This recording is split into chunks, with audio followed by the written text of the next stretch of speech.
Hello and welcome to the UK column. Today I'm joined once again by David Siegel, but we're not talking climate today. We're talking longevity. And the first question is, what do we mean by longevity? And David, I think what I mean by longevity isn't that I live to 120, but that I live as long as I possibly can without the need for care. And I think this is increasingly important because, as many will know, the social care situation in the UK is dire. Even if it were good. Hi, everybody. I'm in Bethesda, Maryland, talking again with my friend Mike, who's also my longevity client, and talking about longevity. Even if hospice care were good and they could make you feel comfortable, why would you want to do that when you can be strong and vibrant well into your 80s? And possibly 90s.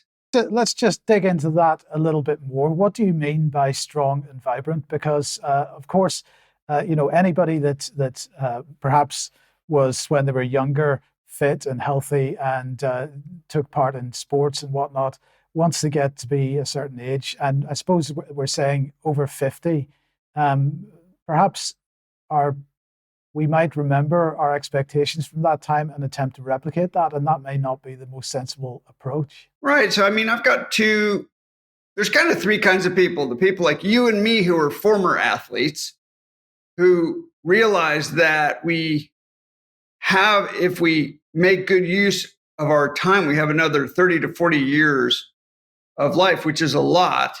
And that being stronger really benefits us. So, and there's more and more research about this. The stronger you are, the better your life is going to be in your 70s and 80s. And you don't build it then, you build it now. The other one is the people who've kind of been passing up those opportunities for a long time and have never been particularly strong.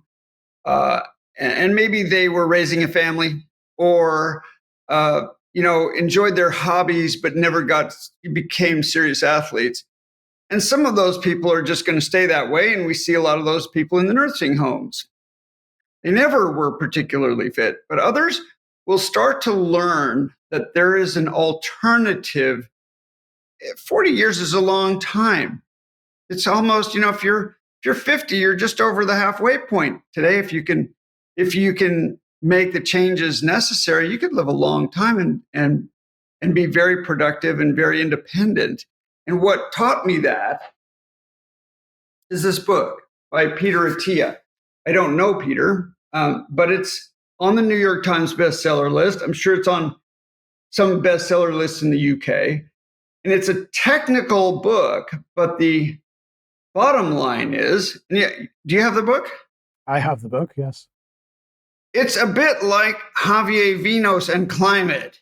I'm going to say I disagree with you there because I actually find that book a lot more immersive and engaging than Javier's. Javier's book is very technical. Absolutely. This actually there's quite a narrative here, and he's telling a story of how he's come to his conclusions and so on. And it's an extremely engaging book. You're absolutely right. And some of it where he talks about your atherosclerosis and the lining of your arteries gets pretty technical, but he actually worked with a writer. And so it kind of goes back and forth between narrative and science.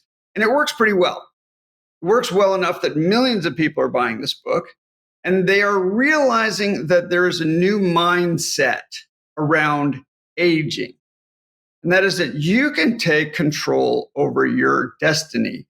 You don't have to ride it out, and go to more progressive care in the healthcare system, which is deteriorating at the same rate, and be a victim of that. You can be strong. Two myths that I want to bust that Peter Attia has busted pretty significantly is that you can build muscle after 60, 70, even 80. You can build muscle in your 80s.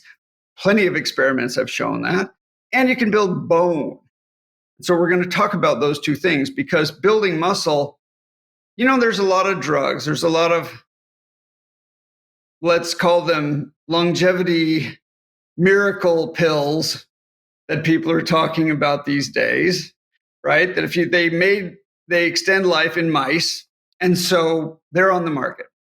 This is NMN, resveratrol. There's one called rapamycin that may actually work, but we won't know for quite a long time. That certainly has downsides as well. And there's 100 other pills that people take. And then they recommend olive oil and chocolate and water. And, there's a lot of sort of home cures that will help you age. But the number one thing you can do is build muscle and lose fat. Why do you say that in particular? Because it's not just building muscle, it's building bone as well. Yeah. So why do you feel that that's so important? I mean, if we just kind of tick off the top, 1, 2, 3, 4 things that are the most important thing. The first thing you should do is not smoke ever. Smoking contributes not just to heart disease, but to diabetes, not only cancer, but just a lower quality of life in general. And people who smoke do not, live shorter lives. So that's number one. Number two is actually people should think about drinking less alcohol. The ideal amount of alcohol that Peter talks about is 0. And so with my clients, I have a client right now, he drinks 3 or 4 times a week. I said, look, how hard is this going to be to just cut out half of your drinking? Let's call it the junk drinking. And he said, that's not very hard at all. It would be easy to cut out half the drinking. Because there's some drinking that just the junk drinking that you just do kind of to follow on with what other people are doing, or to have a second glass of wine at dinner, or it's automatic and easy. And so let's just cut that out to start and go toward 0 alcohol. Now, I don't know about you, Mike. I've never drunk my entire life. Just didn't sit well with me. What about you? Well, as you know, David, I have the occasional glass of wine. I do like a good wine. So drinking is a real problem and will shorten your life. And if you have a glass of wine a week, you're fine. Let's not think that red wine contributes to longevity. It doesn't. That's all nonsense. I like to tell myself that it does, but tell yourself that 1 glass of red wine a week is beneficial and protective, and 2 glasses will just kill you and you're dead. That's what you should. You can tell yourself that. Okay. All right. Now the next one is really inflammation, and that's going to surprise a bunch of people, because you might think, well, being overweight would be number 3. Actually, inflammation is probably number 3, because systemic inflammation will make everything else worse. Diabetes and heart disease are the 2 main things. And so some people can get along with being overweight if they don't have inflammation and they don't have diabetes. That is not necessarily a problem. One thing you can imagine is that overweight people have to have a certain amount of muscle just to carry themselves around, and the same amount of extra bone. But inflammation will contribute to diabetes. And by the way, let's just do the disclaimers real quick. I'm not a doctor. I'm not your doctor. You're actually my client, and we work together every week on this stuff. And we're building a program for you to build a strong, healthy, and long health span, which we'll talk about in a second. But this is not medical advice. This is just infotainment for people to, number one, get and read this book if they can. And then I have a website with lots of information, and it's just information. You're responsible for your own behavior, decisions, outcomes, and results. So just at that point, I'd like to just ask you about sugar, because anybody that's been watching the UK column for a number of years will have seen my journey. And now it has to be said, it is true that the camera puts on weight. There's no doubt about that. The camera does. And in the past, I've been at events where people have said, "Oh, you're slimmer than I thought." But there was a time around 2021, 2022, where I had put on quite a lot of weight. And that all came off again as soon as I stopped eating sugar. Right. And you've mentioned diabetes a couple of times there.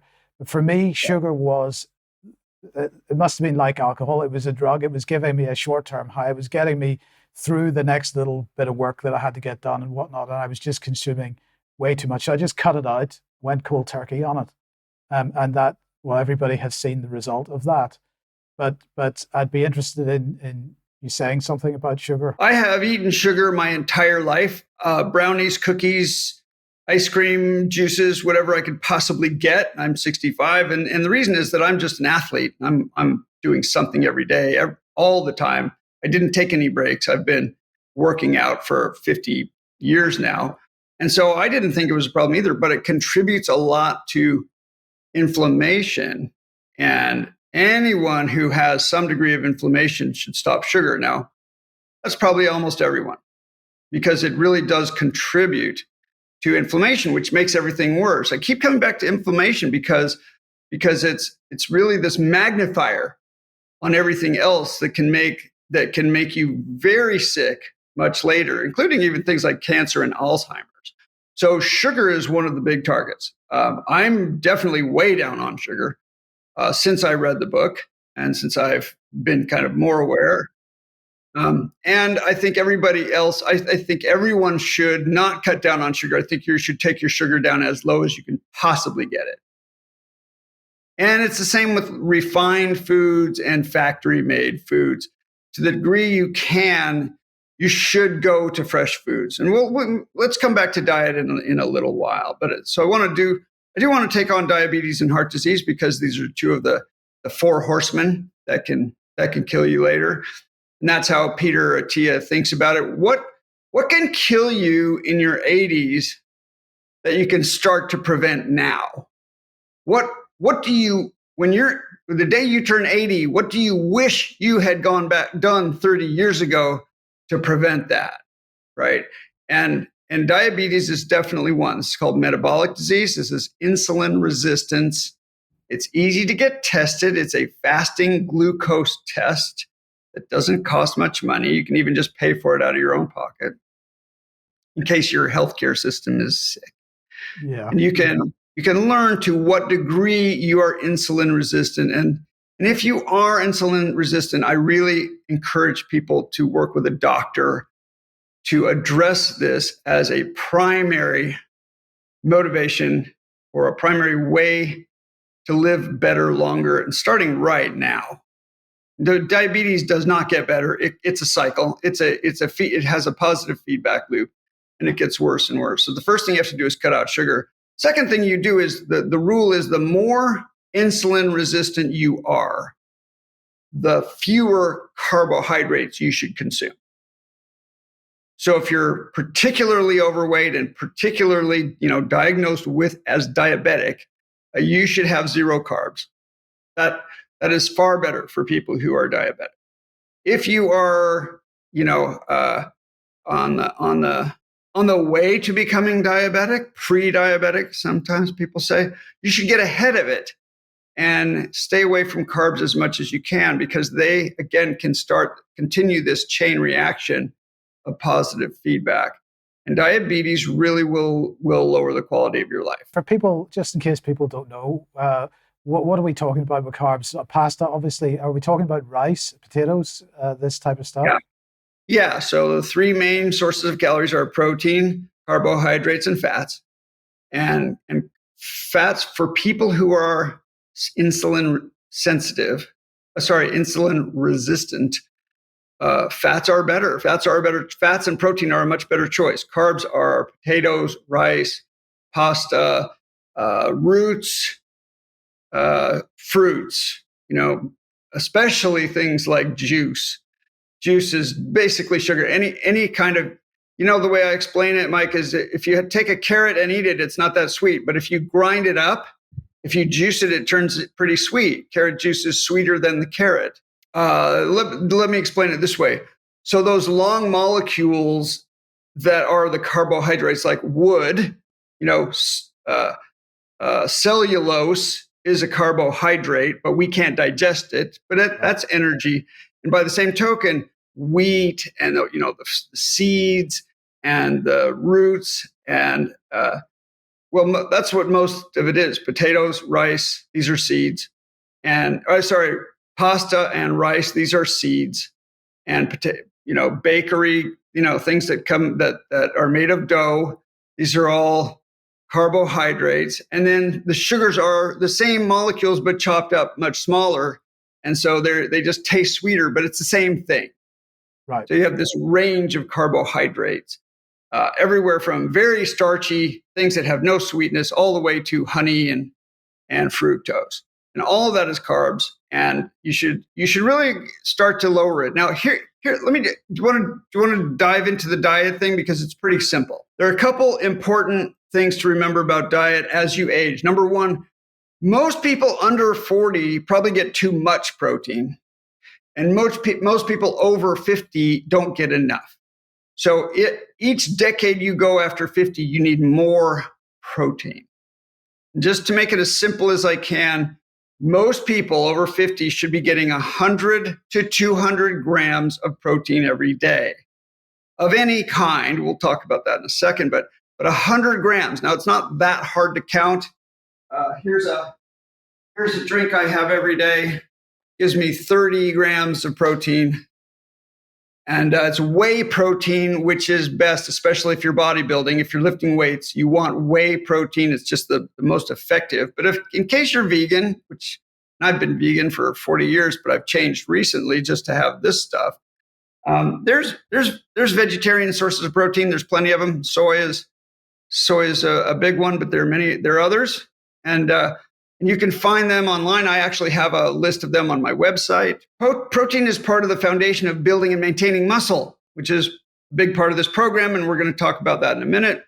So get your protein however you like, but get it 1/3 of your calories should be protein. And if you're very small and light, you'd get about 100 calories a day. And if you're a big person and you're really working out, you get about 200. And most of us are somewhere in between. So you and I, we should be shooting for about 130 grams of protein every day.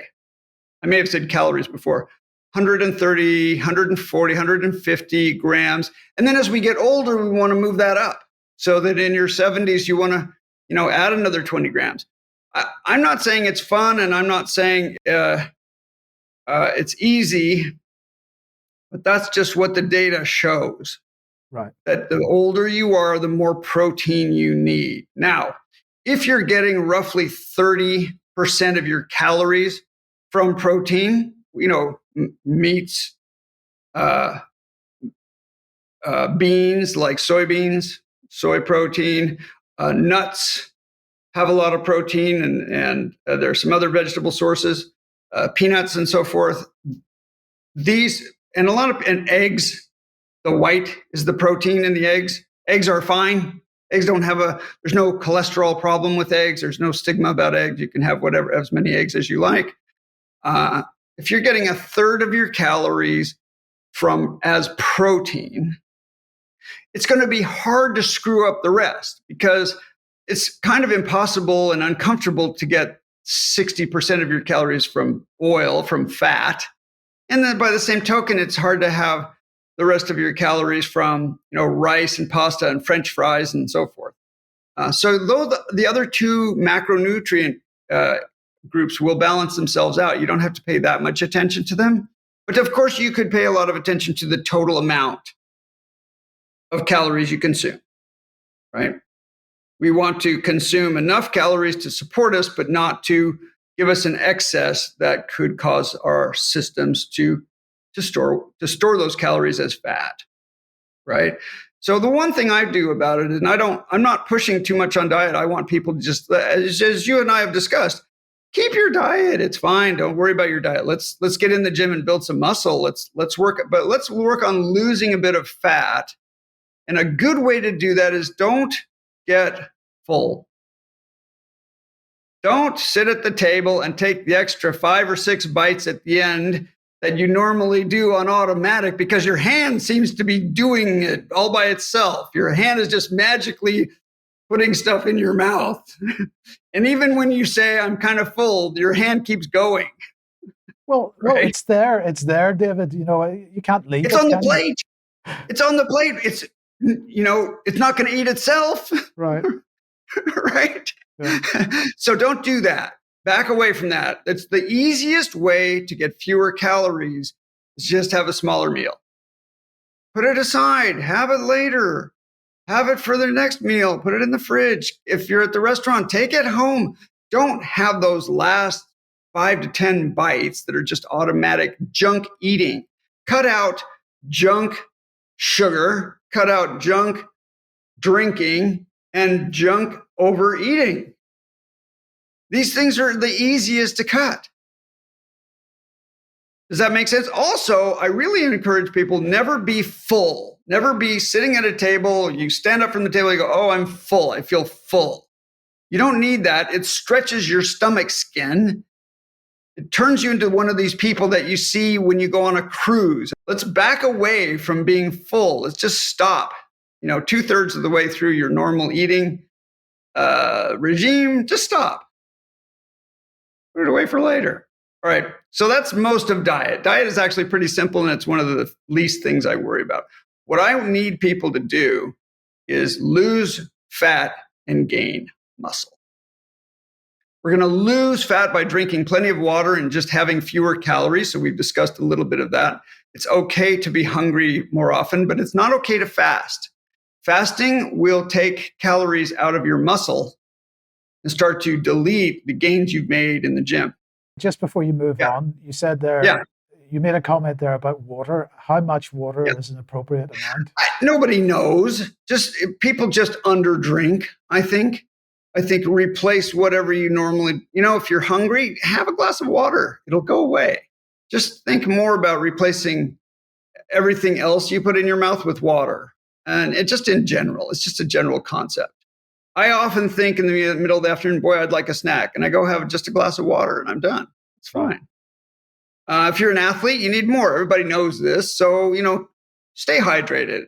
Stay a little bit overhydrated. If your pee is clear, that's all you need, right? The more yellow your pee is, the more you should drink. Easy, right? Just keep these things simple. Now, you've started your fitness journey with me. So I think the fat is a big issue for a lot of people. I don't want to say that you can magically lose 30, 40, 50 pounds that you have gained over the last 20, 30, 40 years. Okay. And the one thing about dieting is that 98% of diets work in the first 6 months. Almost all diets work. It doesn't matter what the diet is. All diets work in the first 6 months because people are paying attention and they're using the scale and they're encouraged and they lose 10 pounds or 15 or maybe 20 pounds. After that, 98% of diets fail inside of 2 years. Almost no one keeps it off. And this is going to resonate with a lot of people watching. They've been up and down. You've been up and down a bit.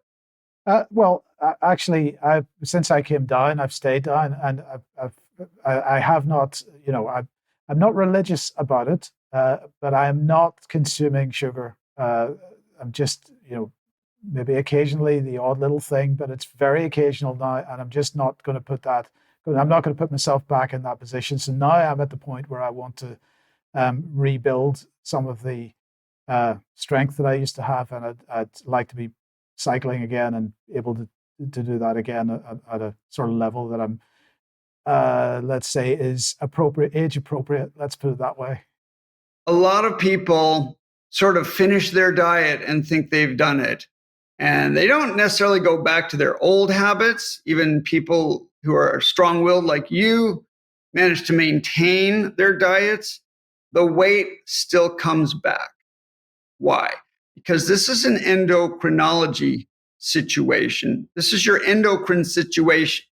This is your endocrine system saying it wants the weight back because it's been on for 20 years. The longer you've held the weight, the harder it is to keep off.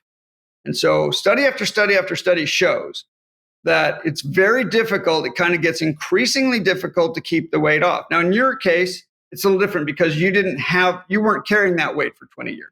Right. Right. You got heavy and you unloaded that. Right.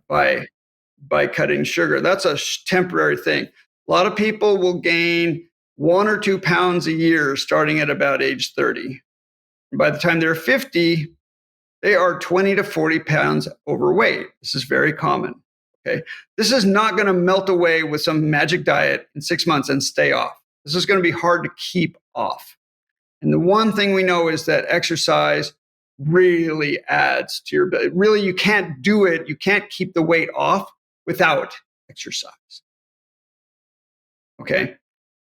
This is critical because so many people do go up and down and they try to, different diets, and they think it's the new diet that will do it. It's not. It's just that it's really hard to keep the weight off. And you have to become, a professional yoga instructor. If you've lost 50 pounds and you want to keep it off, you're going to be spending a lot of time. It gets harder and harder and harder to keep it off and to prevent it from coming back. But people who have 20 or 30 pounds to lose, you can do it, but you've got to get serious. Now, can we talk about exercise? Well, do you want to talk about exercise now, or do you want to talk about bone density before we talk about exercise? Yes. Excellent. Yes, I do. Right now, so we have to adjust our thinking for osteoporosis and bone density, because it's not what you've been told. You've been told that your bone density is maximum at age 20 or 18 or something, and then it just gets lower and lower, and it's pretty complex. And I'm qualified to talk about this because I've had osteoporosis since I was about 50 years old. I had this in my right hip for 5 years. This is called a nail, piece of titanium, and I've got the other one is still in. So I have broken both hips. That's a diagnosis of osteoporosis. It may have had something to do with my diet. I ate a low protein diet most of my life, but it's not clear because we don't know much about osteoporosis in men. But what we do know overall, Mike, is that you can build bone. You can really build bone in your 60s, 70s, and 80s, but you have to give your bones that stimulus that tells it to grow. There's no magic pills. Now, there are some pills, and you've probably heard of them. Prolia, Boniva, Fosamax. Have you heard of any of those? Oh, I haven't personally, but others may have, yes. These are heavily marketed drugs that, just to give a quick explanation, there are hormones, signaling molecules in your body that say build bone, and there are other hormones that say take bone away. And this is part of the remodeling machinery that helps you do what you need to do, build bone where it's needed. Your body responds. If you're a tennis player, the bones of your right arm or your hitting arm are stronger and bigger than the other arm. Or if you're a bowler or a golfer, your bones will remodel. And if you are always doing heavy exercise, for instance, I carry groceries up many floors of stairs, so I carry very heavy weight, 50, 60, up to 70 pounds on my back, up 27 floors, your bones will start to remodel. And the mechanism for that is that there's less signal saying take bone away and more signal saying add bone. I'm not going to get technical about it. These drugs reduce the signal that says take bone away. That's what they do. And they and they lead to very, very fragile bones. It's sad to see the fractures that these people have. They don't really help.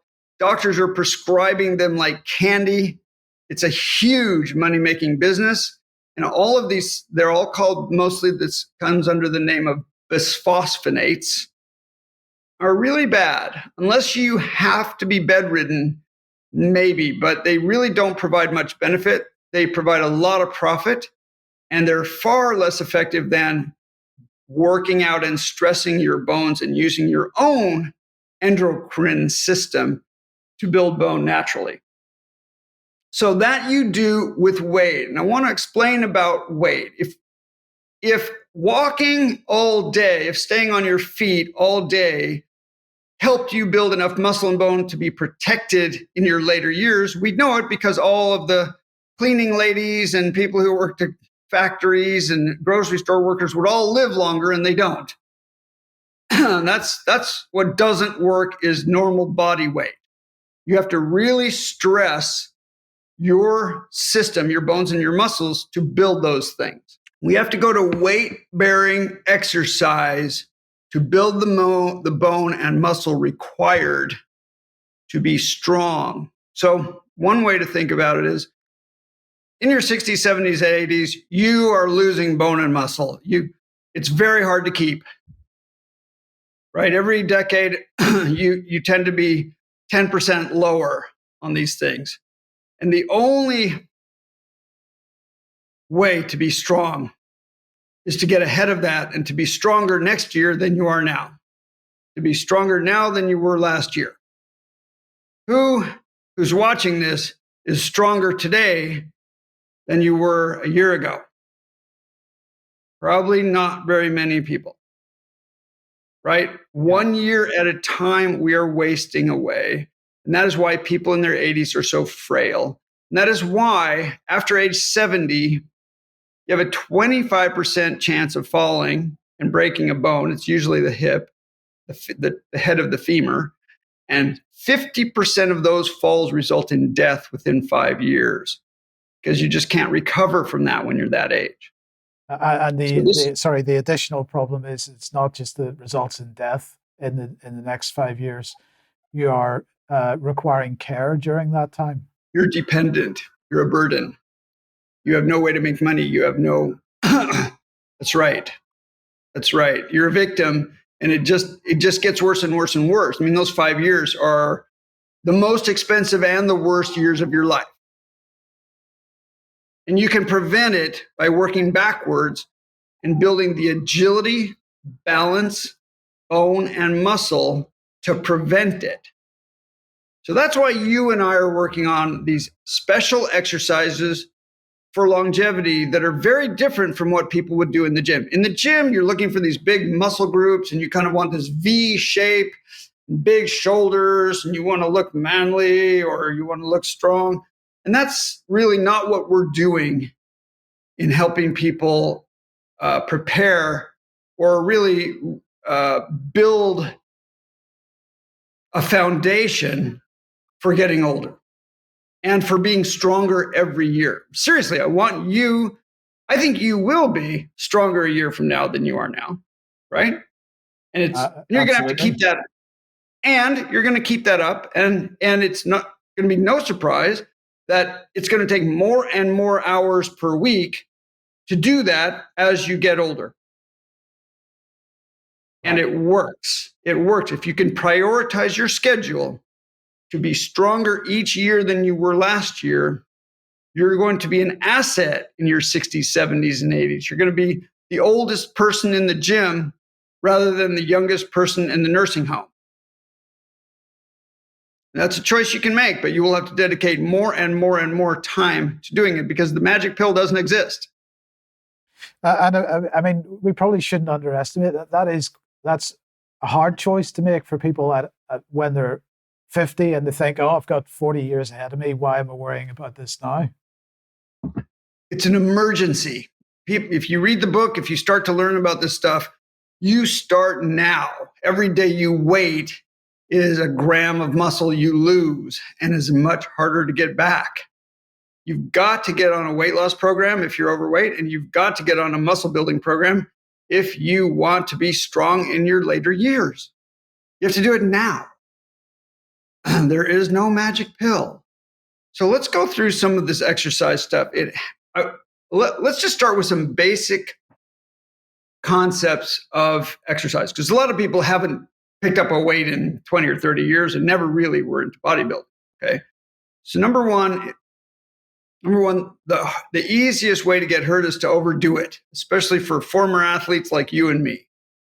You know, I started this grip training a couple of months ago, and I was doing it all day, every day. Whenever I took a walk or rode on a bus or went anywhere, I was probably doing this 2 hours a day, and I got tennis elbow from that, and I still have it.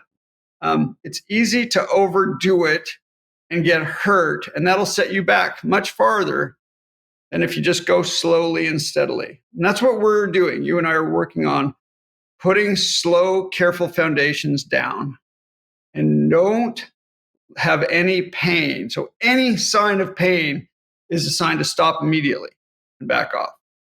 Right Can now, I the just two, can I just no? yeah, Let me just ask you about that, because what do you mean by pain?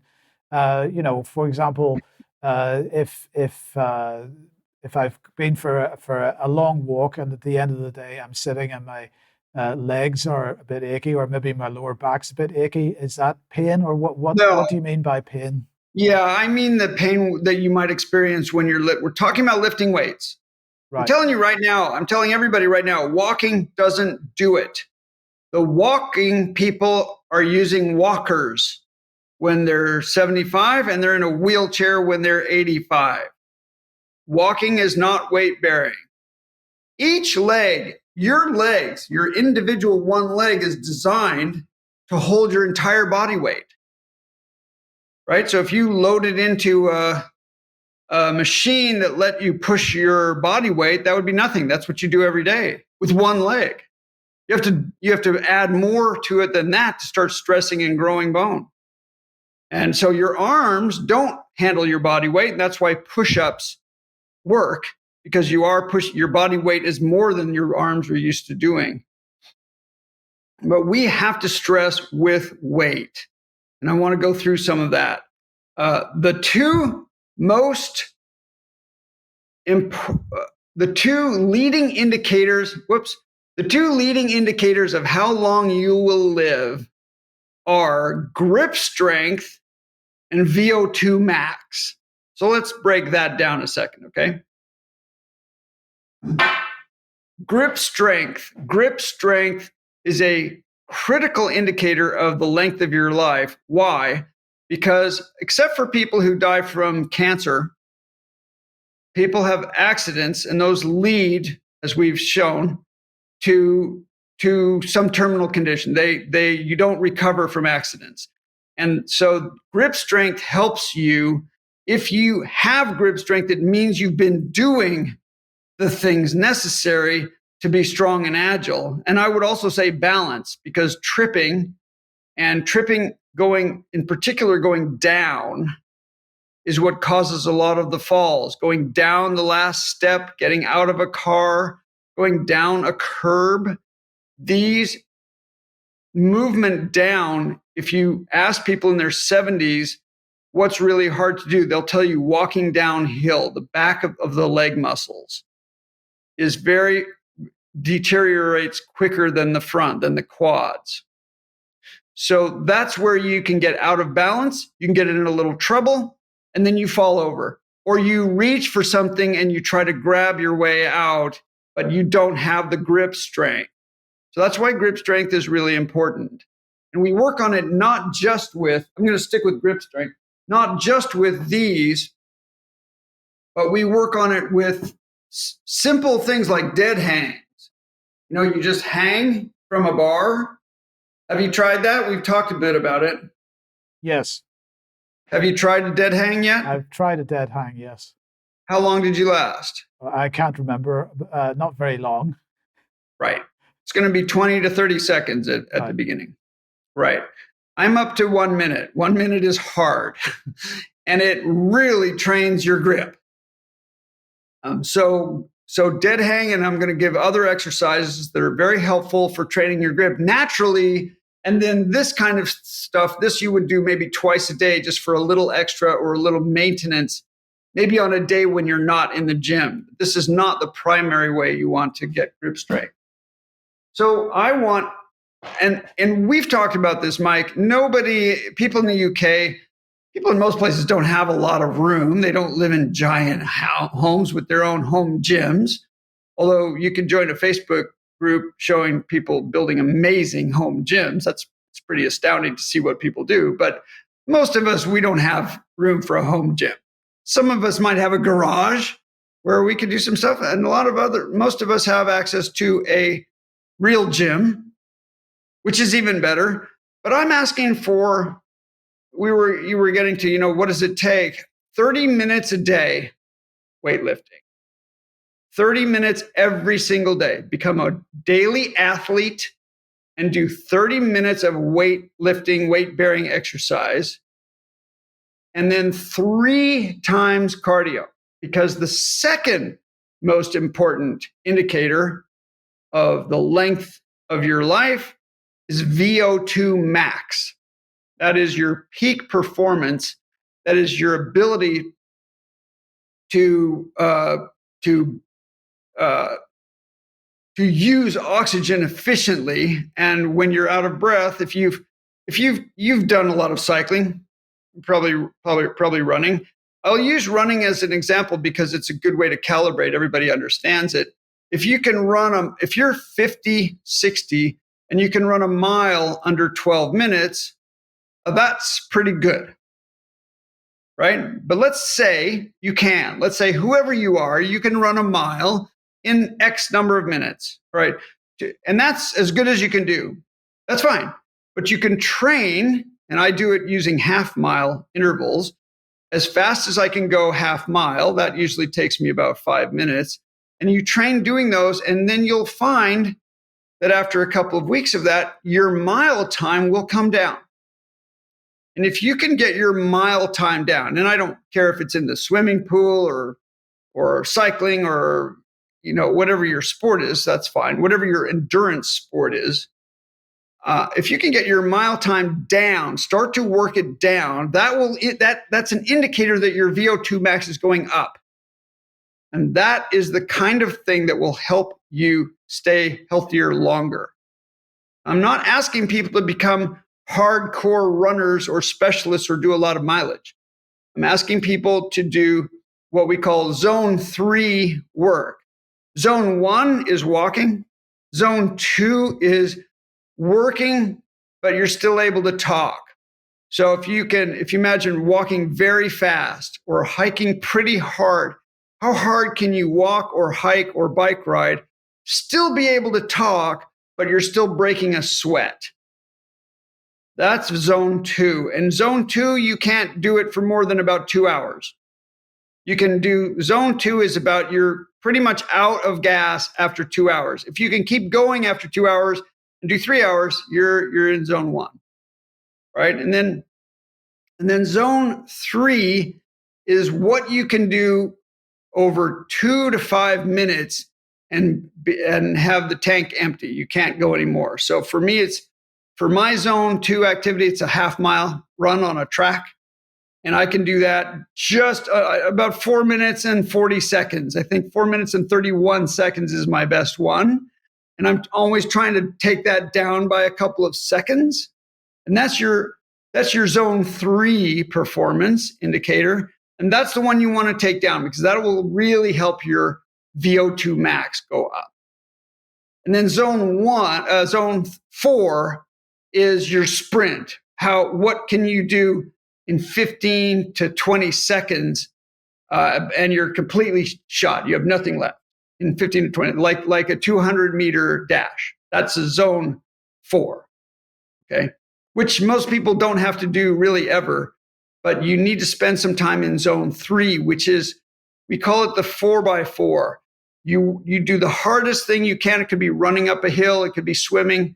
Could be hiking as hard as you possibly can so you're dead by the time you're at 4 minutes, 5 minutes, and then 4 or 5 minutes relaxed. Shake it off, walk around, recover, have a drink. Again, 4 minutes as hard as you possibly can so you're done and you're looking at your watch.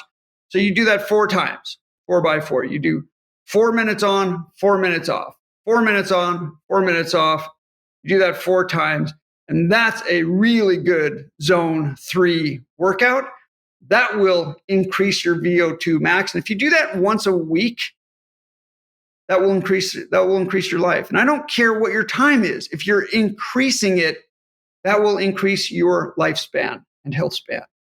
That's one of the biggest things you can do is start wherever you are. And I don't care if it takes you 15 minutes to run a mile.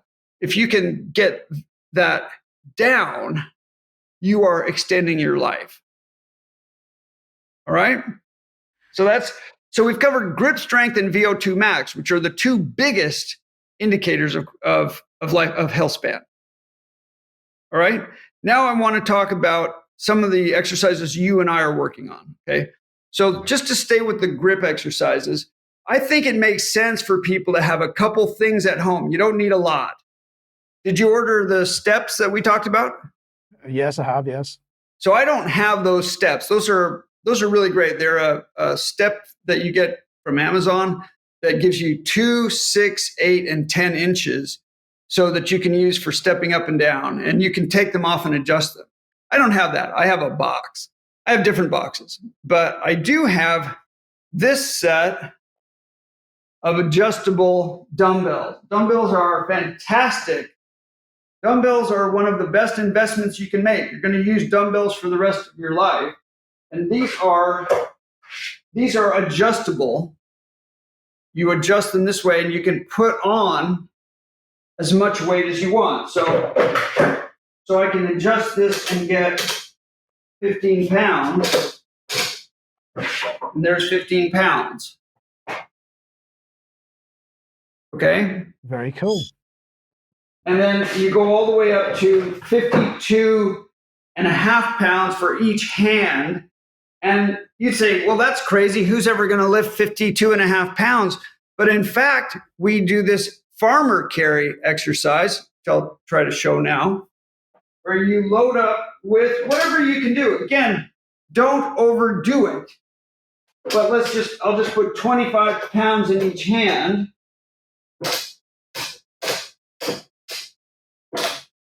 And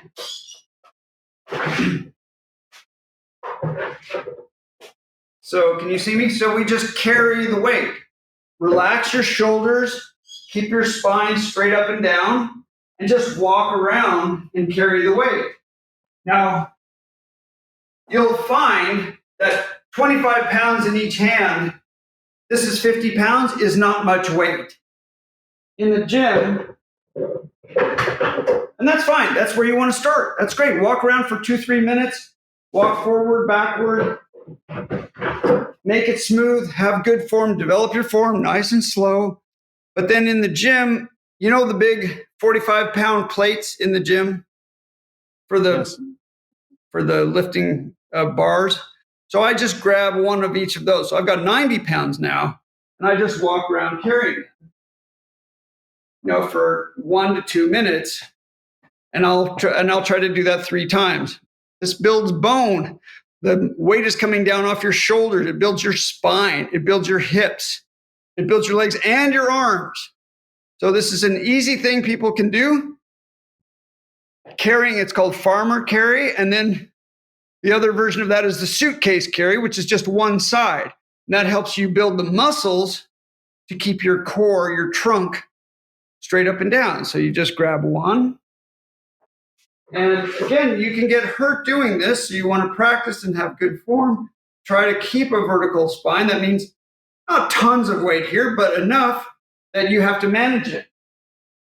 And you just walk around carrying on one side and then switch. And there are many variations of these carry exercises. I've got a bunch of them on my website, and they're very good for building bone. We didn't talk about calcium. I've got you taking calcium, don't I? And also magnesium and a couple of other bits and pieces. That's right. So it's not so calcium and magnesium are the 2 supplements anyone over 50 should be taking. And I highly recommend Algae Cal Plus. You can put a picture of it if you want. It's called Algae Cal Plus. It has your magnesium, it has boron, it has vitamin K, and some vitamin D. It's really about all the vitamins you need. You don't need to take a multivitamin. Multivitamins don't really do anything. But this calcium is bioavailable, something to do with algae, I'm not sure. It's vegetarian. And you really want to be getting about 300 to 500 milligrams of calcium every day. Most people should. And it's not a worry about, there's no worry about atherosclerosis and contributing to hardening of the arteries. Dietary calcium does not contribute to heart disease. So that there's no link there. So you want to have about 300 to 500 milligrams. And again, I'm not your doctor. Talk to your endocrinologist about this, and they'll prescribe calcium. There are different kinds of calcium and there's different kinds of magnesium. And you can learn about those on my website. That's stuff we've had conversations about, but it's very important. Now I want to go back to some exercises, all right? So you definitely want to be taking the calcium so that the stimulation gives you, you have bone to work with, or you have calcium to work with, calcium ions to work with to build the bone. All right. So another important one is just biceps. And all the exercises I want you and any of my clients to do are using the super slow method. And the super slow method is to go very slowly, isolate. So you're only doing one thing at a time. You're not, you see a lot of people in the gym are just kind of throwing weights around and they're doing all kinds of gesticulations, or they're doing two things at once. But in this case, I'm just going to lower this for demonstration purposes. You just want to go slowly. This is called a positive or a concentric contraction. And then whenever the weight is going down, that's called eccentric. And eccentric has been shown to build more muscle than concentric. That means you want to go slowly. And you'll notice with any exercise that there's an easy resting point where you're just kind of relying on the mechanics of your bones, like right here. This is not working out. This is just resting, okay? So we want to eliminate that. At the same time, we want to eliminate the bottom stroke. And because the weight is down, this is called the stretch. So proper form here would be to go from about this angle here down almost all the way, but not quite. Turn around smoothly and come back up. You don't want to do both hands at one time. You want to really isolate. And then I can feel this already. Plenty of weight for me. And then you want to go to failure, which I'll just simulate it, which is where you can't go anymore. And then resist. Keep it as long as you can. This is very important, good, important exercise right there where you're tearing muscle fiber, and the recovery from that builds muscle. Let's say with a given weight, go 10 reps for some exercise, and you go 8 reps, you're just wasting your time. You're not tearing enough muscle fiber to stimulate growth. Right. You'd have to go to 9, and then ideally, not just to 10, but to sort of fight and cheat. So one way to think about it, if you're doing push-ups, and I believe you should do push-ups very slowly. So I don't know if I can show a super slow push-up. I probably can. This is called super slow. Oops. Can you see me down here? Yes. Like right here? So this is super slow. This is a push-up.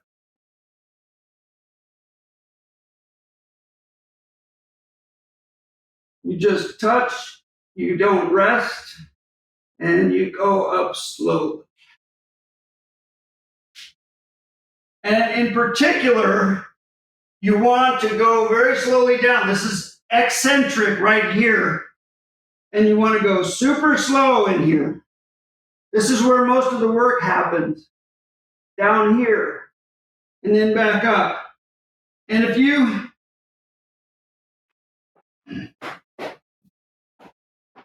can do 10 of those, that's a fantastic exercise. If you do 5 of those, and then over the following weeks, you try to add one more, keep it slow and get to 10. And you do that twice a day. That's a fantastic exercise. You're going to build plenty of muscle in your pecs right there. You don't need a lot of fancy machinery. That is something that I haven't really seen before. It's called super slow. You can look it up. It's been around for 30 years. It's less weight and easier on your joints. And every bit as, let's say, encourages your muscle fiber. It does the stretching and the tearing of the muscle fibers to tell your muscles to grow. but it's much safer. We've been doing something similar with step-ups, haven't we? Yes. And you've noticed this is not a natural thing, and it's a lot harder than you think. The thing that surprised me most about it was actually the amount of balance that's required to do it. And so it is helping with balance as well. That's right. I wanted to start with balance. So the number one thing to do for balance is just stand on one leg. I don't know. Oh, yeah. Standing on one leg is fantastic. I actually do it all the time. I do it in the elevator. I do it waiting for a bus. Whenever I possibly can, and I'm still not that good at it. My kids can do it really easily.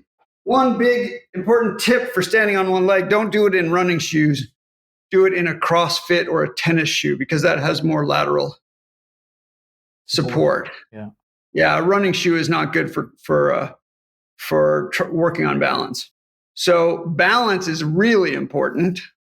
And the next step up from that is the step up, which is one of my favorite exercises. And I want to talk about step ups and stairs and rucking, okay? Because this is stuff you can do that really builds your legs.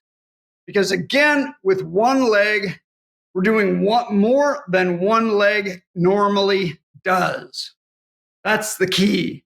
Your legs take you all over town. That doesn't build bone. You have to do more than what one leg normally does, and a step up will do that. So now this is a high step, and the step I had you buy is a 2, 6, 8 inch, I think. Maybe it has a 10. There were 4 levels on it, Jess. 2, 6, 8, 10 inches. This is the perfect product you want to get. It's about 35 pounds, maybe. It's about 30, 35 pounds, yeah, something like that. On Amazon. Yeah. This is the kind of thing you're going to use for the rest of your life. It's tremendous investment. I've just got a box that I built for a sculpture I made. And the exercise here is really more of a step down than a step up. Anybody can step up. That's normal. But what we're going to do is very slowly touch and come back up. So this is a toe touch. Touch and up. And you're going to find that doing this slowly,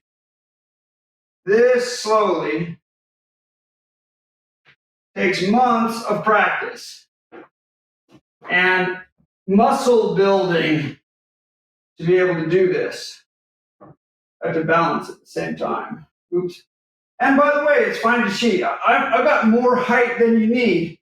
You want to start lower, but you can cheat and put a little bit of pressure and come back up.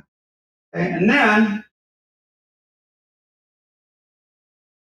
when you're better at it, then you're going to do a heel touch. Can you see that? Yes. And that's hard.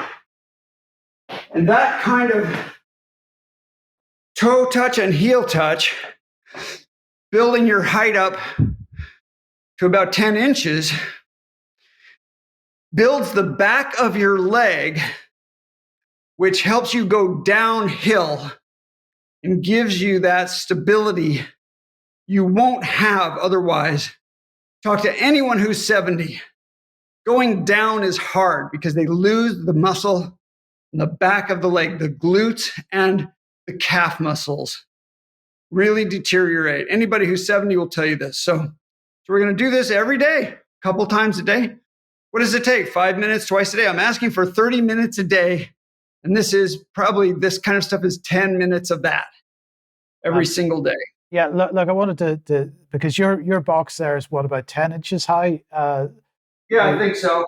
Yeah. So when I started doing this, I chose a step that I happened to have in and around the house, which was probably about 6 inches high. And you thought that was too high to start off with, which is why we bought the thing from Amazon. I really like 4 inches. 4 inches is just a great place to start because you really got to build a base of balance. And the other point that I wanted to make was it looks really easy, and it's really not. It's really hard. What I just did, I couldn't do 2 months ago. Now, there's an important stretch here that I've told you about, and I want to make sure people understand that one too. And I think we can just show my, yeah, we'll show on my selfie here. So I do this several times a day, where you're really putting weight down on your heel, straight down. This is like what a baseball catcher does, and there we go. All right, the goal is to reduce this distance here, to be able to put your butt on your heel. Can you see that? Yes. And you won't probably do it right away. Most people can't. But the goal is to get your butt on your heel comfortably, so eventually you can do squats and stay there and relax and be all the way down. This is going to stretch two groups of muscles. It's going to stretch the muscles in the calf and all the muscles in the glutes here. And the muscles, around the patellar tendons that attach to the patellar tendons. So below and above the knee, you want to stretch this and maintain and really work to millimeter by millimeter reduce that distance and get down. This is going to pay huge dividends later in life. And it doesn't take much. This is, again, 2 minutes out of every day. Yeah. 1 minute twice a day, working on that deep stretch. You're doing it, aren't you? I am doing it, yes. Have you noticed you're making a little progress? Well, hopefully. I mean, it might absolutely, yes. It might take a month to get a centimeter, but that's important, because then you're going to go to the next centimeter. And I don't care if it takes a year, but after some period of time, you'll be down. Your butt will be down on your heels, and you want to maintain that for the rest of your life. Yeah. Very important. This is the kind of thing, you know what happens as you get older? You go the other way. You get more stiff. You get less able to go down, right? Right. It gets worse, right? So you want to counteract that by having good, strong, flexible knees. And then another exercise right in the same category is just the squat. Okay, this one is no fun. 1 minute doing this is a long minute, right? And you also want to try to not hunch over, but just keep it as controlled as you can. And it's not even a right angle, but it feels like a right angle. I can go down more, and it really takes a lot. It takes exactly the muscles you want to build to be safe as you get older. Again, this is not what a bodybuilding coach would have you do in the gym. Right. But it's critical for aging. And that leads us to stairs. Stairs are a lifeline for people who want to be fit and strong as they age. And you should seek out stairs everywhere you possibly can. Now, you live in a lot of environments that don't have many stairs, right? Well, we don't have, what floor did you say, the 27th floor? We certainly don't have apartment blocks that tend to be that kind of... If you look right out there, you can see the Washington Monument, the White House. The White House is right out there. We eat 150 pounds of groceries every week, and I bring them all up 27 flights of stairs on my back. Usually 40 to 60 pounds at a time on my back.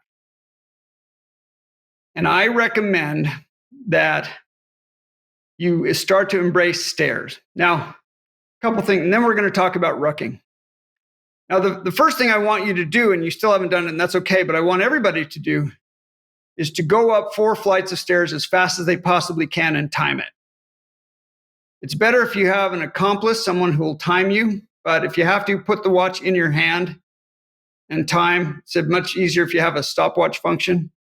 but see how long it takes to go up 4 flights of stairs. Peter Attia talks about in his book, if you want to be able to go up 4 flights of stairs in under 3 minutes when you're 90, that is elite.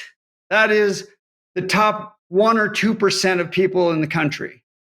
So you need to be elite now and stay in that zone every year. As I say, get stronger every year, not weaker. And so the question I want to ask everybody is, how long does it take you to go up 4 flights of stairs? This is 4 consecutive flights. You need a building that's at least 4 stories tall to do this. I want you to time yourself. And 6 months from now, I want that number to start to come down a bunch. If you are 50 years old and you can go up 4 flights of stairs in under a minute, that's okay. You could make a lot of improvement. You could certainly shoot for under 50 seconds if you're 50 years old. I am 65. I do it in 20 seconds. 4 flights of stairs in 20 seconds. I'm a stair specialist. I train for this. I would be in the elite category, and anybody in the state of Maryland, I would be in the top 10. Okay, I'm not asking for that. I'm asking, actually, and this gets to an important point. What Peter Attia says, and a bunch of other exercise people, aging people say, if you can get yourself above the median into the 50, 60% range rather than below where everybody else, but if you can just get yourself into the top half of performance in each of several different exercises, like running a mile, 4 flights of stairs, swimming, 1,000 meters or something. Cycling is harder to compare person to person, so that's a little different. Or rowing is a good example. I use a rowing machine at full resistance. How long does it take you to go 4 kilometers? If you could get yourself and grip strength and VO2 max, get yourself above the 50% mark, you're going to live longer than most people by far. You're going to have probably 60, 70% of the longevity benefit from that alone. That is such a good base. And then you can build on that. But just getting from under 50% to over 50% has huge protective value for you in your quest for healthy, long life. Yeah, and just to reiterate, what we're really talking about here is the best quality of life for as long as possible, and as long as possible, removing the need for support and care and so on. You're going to die. The goal is to live the best, highest quality of life as long as possible, and then die as fast as possible of whatever it is. Right. And as cheaply as possible, because you'd rather spend your money during your healthy years than all during the last 3 years of your life. Right, because I don't know what it's like in the States, but in the UK, it's increasingly common that you work all your life, you build up your asset base, and then the state comes along and steals it all in order to provide you with your end-of-life care. Exactly. And that's where about 50% of all your life's healthcare costs are. They're in the last 3 or 4 years. Yeah. And it's no fun. So live as long and as vigorously as you can, and then, die of something as quickly as possible. Now, so stairs, I really want people to embrace stairs, find the stairs that you can spend a lot of time on, and bring your groceries home every time. Don't drive to the store. If your store is less than a mile away, don't drive to the store. Bring a backpack, fill it up. I've got a video on this on my website, how I do it. And get a good pack, and then bring your groceries, hopefully up several flights of stairs to your kitchen, and do that with everything you eat, everything you buy at the grocery store. Now, for some people, you might have to ride a bike, you might have a trike, you might have something, but anything but the lazy way out, driving there and then asking somebody else to carry your groceries up, and your luggage when you're on a trip. Take stairs instead of escalators. Grab your own luggage and carry it up stairs, be as strong as you can on stairs with weight. And that will help you build that bone that we were talking, build that extra muscle that we're talking about. All right, now I want to talk about rucking. Rucking is walking or hiking with extra weight. And I want everyone to invest in a 20-pound weight vest. I'd rather people get a 20-pound vest because you can take weights out of them and you can use it as 10 pounds and then add as you go. And this just has these steel bars in it. It just has these little steel bars.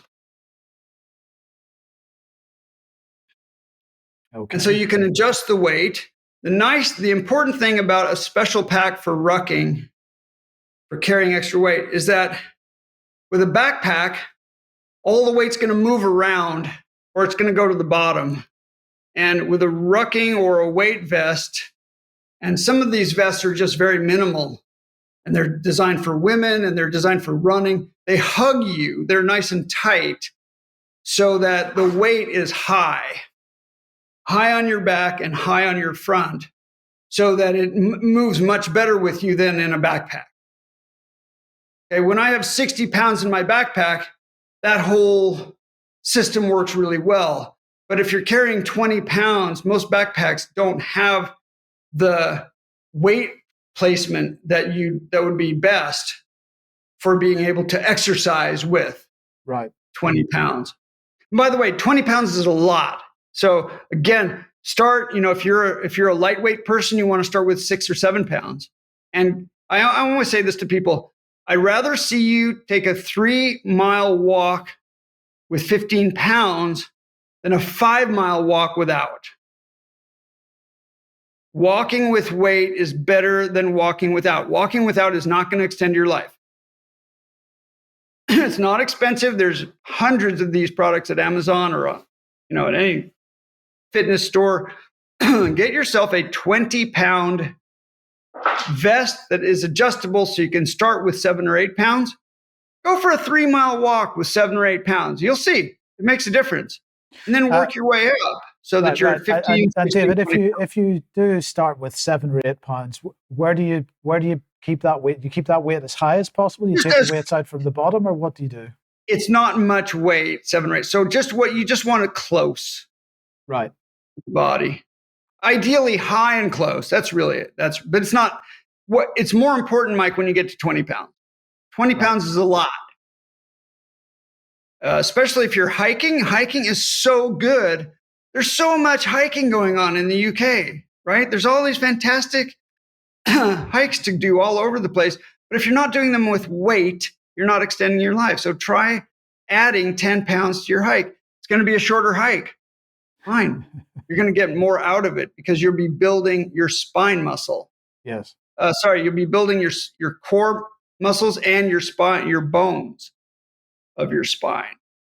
So add weight to everything as much as you can and build up the weight. Now, I want to talk back in the gym. I want to talk about lightweight training because this is a thing that's being studied now. There's a lot of very good YouTube videos on it now.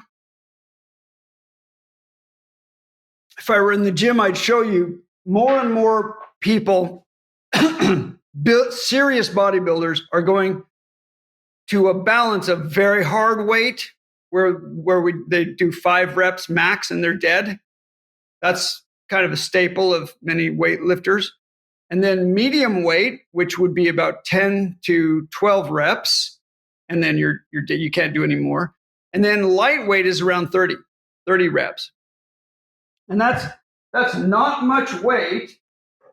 That's taking the weight down, and then whatever your exercise is, and this is not a good exercise. I don't recommend it, but I'm doing it because it fits in the screen. It's easy to do, and the way to lift light weights, as I say to people, you don't count. Counting doesn't mean anything because 20, 30, it doesn't matter.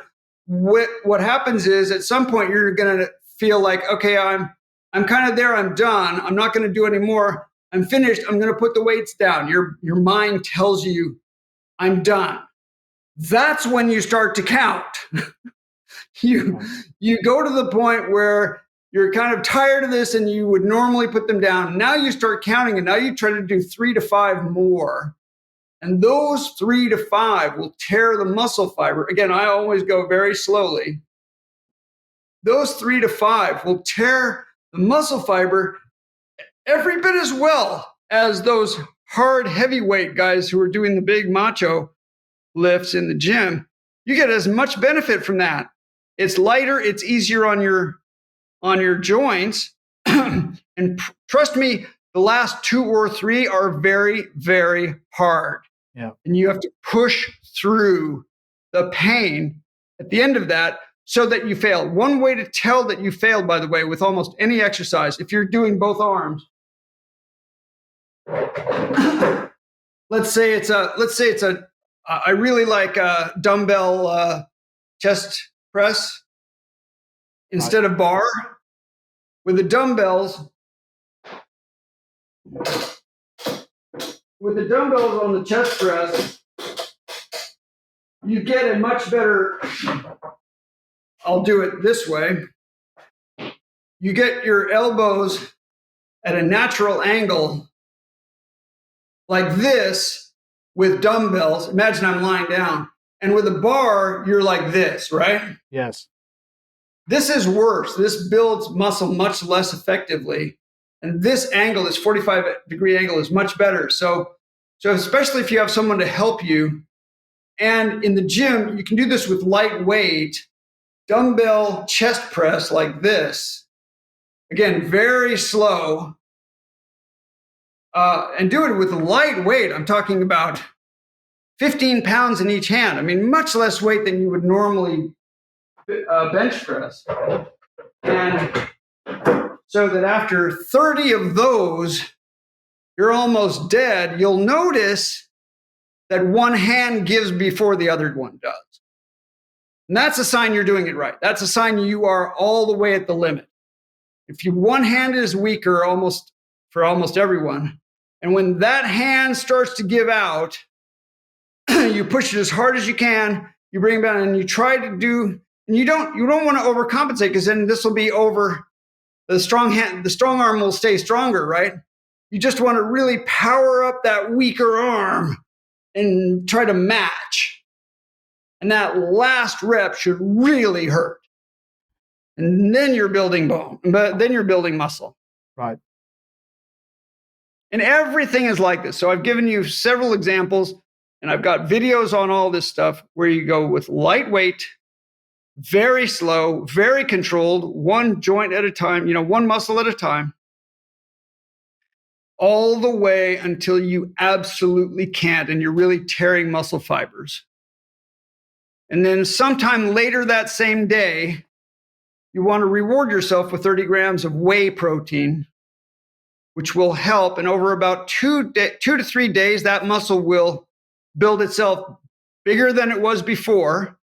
And then at that 3-day point, you want to jump in and do the same thing again, so that you're constantly working your way up. And if you let it go for a week, then you've lost everything you've gained. Make sense? Absolutely. Now, David, that's nearly an hour and a half we've been talking. It's been a fascinating conversation, and the time has gone very, very quickly. Yes. As you say, you are helping me out with this, and you're helping some others out with it as well. Train for longevity, learn to get your supplements and your diet and all your little lifestyle things like balance and bone building and muscle, and your attitude and your sleep and your mental health, all things that people talk about in the book. So the thing about the book is it's great. You can learn a lot from it, but it's not going to lengthen your life. This book is not going to lengthen your life. The only thing that lengthens your life is what you do. Right. If you can do it yourself, do it. If you're motivated, I want you to do it. But if you need help, if you need a coach, if you need advice, That's what I'm here for. And there are a few other people starting, and this is kind of an exploding area, longevity coaching. And it's the coaching, it's the day-to-day doing that matters, not getting injured in the first place, building a strong foundation, building your good habits and routines, and then managing setbacks as they inevitably will come, and trying to, and recovering from those. And I say it's a 3-year program. Like you're going to be on a 3-year program, so that 3 years from now, you look back and you'll say, wow. And your friends will look at you and say, wow, it's obvious that you are doing something different, and you are much stronger 3 years from now than you are today. And that's the beginning of your Healthspan journey. Right. And again, we need to make the point, of course, this is not medical advice in any way. And actually people probably need to consider their medical situation before they take this kind of thing on. And we talk about that in our conversations, don't we? Yes. I want you to work with decent doctors to get some of the medical side of this worked out. Okay, well, that is fantastic. Have you got any final comments before we finish? I have lots of resources. It's called infinitegameoflife.com. I have many videos, and I've got a supplement recommendations, products, everything you need. It's all free. And if you want to talk to me, that's up to you. But there's plenty of resources online, and I've sort of a directory of good videos you can watch and learn for yourself. The point is, this is stuff that you are doing on it. This is stuff you're already doing for yourself. It's not, you're not, no. It's what you do every day that counts. Right. Absolutely. Okay. David, thank you. I found that fascinating. Thank you very much for that. And we'll see what people think. And no doubt some people will be in touch. So thank you very much. Thank you, Mike.